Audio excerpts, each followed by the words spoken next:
Sekolah Menengah Kejuruan Taman Siswa Bandung telah realisasikan anggaran rawan melanjutkan pendidikan. Anggaran tersebut bersumber dari APBD Kota Bandung. Anggaran tersebut disalurkan untuk peserta didik yang tidak mampu sebesar 2 jutaan. Sekolah berharap dengan bantuan anggaran RMP tersebut, peserta didik dapat melaksanakan sekolah dengan baik. Selain itu, anggaran tersebut merupakan program positif untuk dapat membantu sekolah swasta.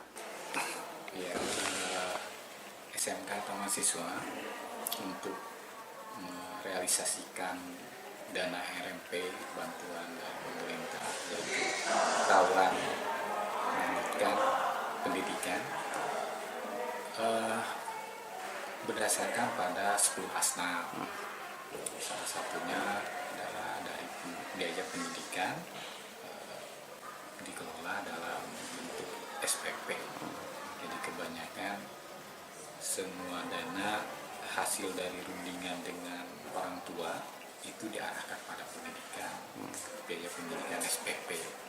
Sisanya sebagian mungkin pada operasional untuk membiayai yang sepuasnya. Nah, itu pengelolaan itu sudah kami realisasikan dan alhamdulillah sudah selesai dan sudah terrealisasi. Oke, baik. Seperti itu. Kira-kira Tentunya hal ini menurut pandangan kami itu penting gitu. Di kebanyakan yang masuk ke SMK Taman Siswa itu warga Kota Bandung. Dengan fasilitas ini kebanyakan warga Kota Bandung mengandalkan justru dari sana bantuan RMP. Jadi saya ya penting gitu Pak. baik. Harapan Bapak sendiri Pak dengan bantuan RMP ini seperti apa nih Pak kepada pemerintah Kota Bandung dalam hal ini?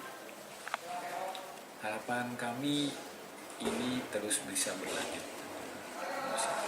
dan juga pengembangan pembiayaannya pun bisa lebih meningkat. Tentunya itu artinya warga Kota Bandung sepenuhnya bisa mengenyam pendidikan di SMK terutama, dan bisa juga memfasilitasi warga Kota Bandung. Mungkin seperti itu. Baik. Widi Herian mengabarkan, Hadas TV Kota Bandung.